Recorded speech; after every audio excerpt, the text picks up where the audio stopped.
Hello guys, അമ്നുവിന് admission എടുക്കാനുള്ള തലേന്നേയുള്ള ഒരു പ്രിപ്പറേഷനാണ് നിങ്ങൾ ഈ കാണുന്നത്. അതായത് ഫുഡ് കഴിക്കാൻ പോക്കുന്നല്ല കേട്ടോ, എൻ്റെ മുടി വെട്ടാൻ പോയതാണ്. നോക്കുമ്പോൾ അവിടെ ബാർബർ ഷോപ്പിൽ ഭയങ്കര തിരക്ക് കാരണം ഞങ്ങൾ എന്തെങ്കിലും ജ്യൂസ് കുടിക്കാൻ പറഞ്ഞാൽ അങ്ങനെ വന്നതായിരുന്നു. എൻ്റെ പല്ലിന് ക്ലിപ്പിട്ടാലും എൻ്റെ തീറ്റയ്ക്ക് ഇപ്പോൾ ഒരു കുറവില്ലാതായി വരികയാണ് ഗൈസ്, ഒന്നും നോക്കണ്ട. അങ്ങനെ ഞാനൊരു ഫ്രൂട്ട് സലാഡ് പറഞ്ഞു, ഒരു ബർഗർ പറഞ്ഞു, സ്നാക്കായിട്ട് ഒന്നേ പറഞ്ഞുള്ളൂ കേട്ടോ.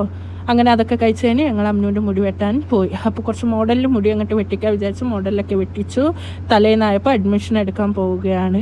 അതിൻ്റെ ഒരുക്കങ്ങളാണ് ഈ കണ്ടുകൊണ്ടിരിക്കുന്നത്. അവനാണെങ്കിൽ ഈ ഇടയായിട്ട് കുറച്ച് ഗെയിം അഡിഷൻ ആവുന്നുണ്ടോ എന്ന് ഡൗട്ട്. മെല്ലെ മെല്ലെ മാറ്റിക്കൊണ്ടുവരാമെന്ന് വിചാരിച്ച് സ്ക്രീൻ ടൈം കുറച്ച് വരുന്നുണ്ട് കേട്ടോ.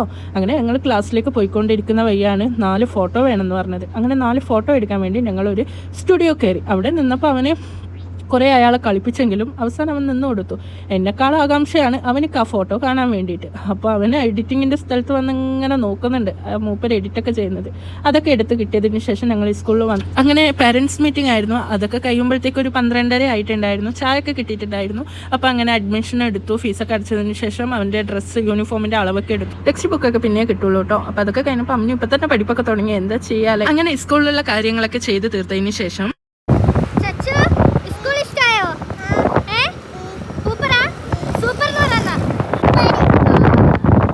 ഞങ്ങൾ ഇടയ്ക്കൊക്കെ പുറത്തിറങ്ങുമ്പോൾ ഫുഡ് കഴിക്കുന്ന ഒരു അടിപൊളി ഫുഡ് സ്പോട്ടാണ് ഈ അഷറഫ് ഖാൻ്റെ മെസ്സ് എന്ന് പറയുന്നത്.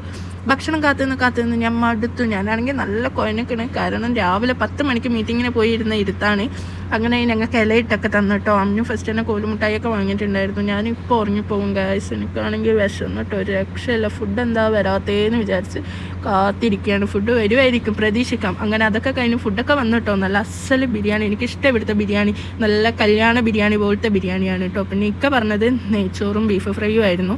അങ്ങനെ ഇക്ക അത് കഴിച്ചുകൊണ്ടിരിക്കുകയാണ്. വിശന്നാൽ നിങ്ങളല്ലാതെ ആവാറുണ്ടോ, അതുപോലെ ഞാനും ആവും കേട്ടോ. അങ്ങനെ എനിക്ക് പപ്പടമൊക്കെ തന്നു, അമ്നുവിന് മാത്രം കിട്ടിയില്ല. ഞാൻ പറഞ്ഞു അമ്നുവിന് ഒരു പപ്പടം ഇട്ട് കൊടുക്കുന്നത്. അപ്പോൾ അമ്നുവിനും പപ്പടം കിട്ടിയിട്ടോ. എന്തായാലും ബിരിയാണി സൂപ്പറാണ്, എനിക്ക് ഒത്തിരി ഇഷ്ടമായി. ഞാൻ ചുറ്റുമുള്ള കാര്യങ്ങളൊന്നും നോക്കില്ല, ഞാൻ നന്നായി ഫുഡ് കഴിച്ചു. കാരണം എനിക്ക് വിശന്നിട്ടുണ്ടായിരുന്നു. അത് നിങ്ങൾക്ക് എൻ്റെ മുഖഭാവം കണ്ടാൽ മനസ്സിലാവും. അങ്ങനെ ഭക്ഷണമൊക്കെ കഴിച്ചു കഴിഞ്ഞു. നമ്മളിനി നേരെ വീട്ടിലേക്ക് പോകാമെന്ന് വിചാരിക്കുന്നു. അപ്പോൾ ആരും മറക്കണ്ട കേട്ടോ, നമ്മൾ അഷറഫ് ഖാൻ്റെ മെസ്സ്. അപ്പോൾ പിന്നെ സബ്സ്ക്രൈബ് ചെയ്ത് പോയിക്കോളി.